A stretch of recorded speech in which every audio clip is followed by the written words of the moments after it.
सरकार में पहले भी कोई कमी नहीं रही, चाहे सड़क हो, रेल हो, स्वास्थ्य हो, शिक्षा हो, कोई भी क्षेत्र हो, पानी हो, जितना 10 वर्षों में मिला उतना आज तक कभी नहीं मिला था। एक तरह से पूरी सरकार जैसे मानो उन्हीं चुनावों को लड़ाने में लगी थी, सरकारी कर्मचारियों को मशीनरी का दुरुपयोग। लेकिन उन सब विषयों पे जाएंगे। अगले 3 के 3 विधानसभा उपचुनाव हम जीतकर दिखाएंगे। नमस्कार, आप देख रहे हैं जे प्राइम भारत और मैं हूं आपके साथ ज्योतिका। आइए रुक करते हैं खबर की ओर। शिमला में हिमाचल प्रदेश हमीरपुर से भाजपा सांसद अनुराग ठाकुर ने कहा, हिमाचल प्रदेश ने सभी 4 सीटें भाजपा को देकर 100% परिणाम दिया है। जेपी नड्डा को केंद्रीय मंत्री के रूप में उनकी नियुक्ति के साथ नई जिम्मेदारियां दी गई। हम संसद में स्थानीय मुद्दों को उठाते रहेंगे, लेकिन अब जब जेपी नड्डा को केंद्रीय मंत्री नियुक्त किया गया तो हमारे मुद्दों को और भी अधिक महत्व मिलेगा। राज्य में 4 लोकसभा सांसद और 3 राज्यसभा सांसद राज्य के लिए काम करने में अपनी अपनी भूमिका निभाएंगे। मैं पार्टी में मिले अवसरों के लिए आभारी हूं। हर किसी को हर 3 से 5 साल में नए अवसर दिए जाते हैं। मैं एक पार्टी कार्यकर्ता के रूप में अपना सर्वश्रेष्ठ देना जारी रखूंगा। भारतीय जनता पार्टी के कार्यकर्ताओं की दिन रात की मेहनत सफल हुई, जनता का आशीर्वाद मिला और नरेंद्र मोदी जी की झोली में चारों की चारों सीटें हिमाचल प्रदेश ने जिताई। राष्ट्रीय अध्यक्ष जी का अपना गृह राज्य है और चारों की चारों सीटें जिताकर 100% रिजल्ट हिमाचल प्रदेश ने दिया है। दूसरी ओर फिर एक बार बड़े मंत्रालयों के साथ आदरणीय नड्डा जी को नई जिम्मेदारी मिली है।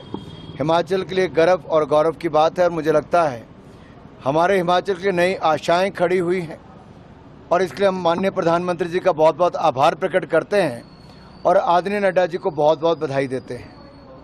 सर, हिमाचल को आप किस तरह से मानते हैं कि अब जो उम्मीद है हिमाचल की एक मंत्री पद भी हिमाचल के पास अब आ गया है, तो यहाँ के जो मुद्दे हैं वो दिल्ली में जाएंगे और 4 सीटें क्योंकि हिमाचल में मुद्दे तो पहले भी सांसद के नाते हमारे सभी सांसद उठाते रहे, अब भी उठाएंगे।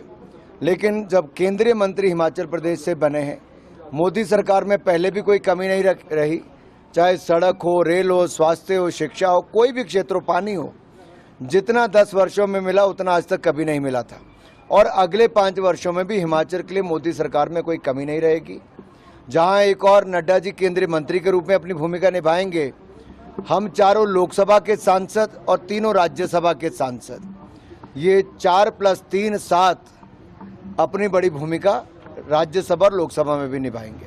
अनुराग जी, आपको लेकर भी उम्मीदें थी कि मंत्री बनेंगे, लेकिन अब हम आपको किस भूमिका में आगे देखेंगे? मैं भारतीय जनता पार्टी का कार्यकर्ता हूं, था और आगे भी रहूंगा। सांसद हमीरपुर की जनता ने लगातार 5 बार बनाया। मेरा सौभाग्य है कि पार्टी ने 5 बार मुझे टिकट दी और जनता ने मुझे चुना। राष्ट्रीय अध्यक्ष युवा मोर्चा से लेकर बाकी जिम्मेदारियां दी। भारतीय जनता पार्टी में कार्यकर्ता सदा को हर कोई परमानेंट है, बाकी पद आना जाना ये जीवन में लगा रहता है।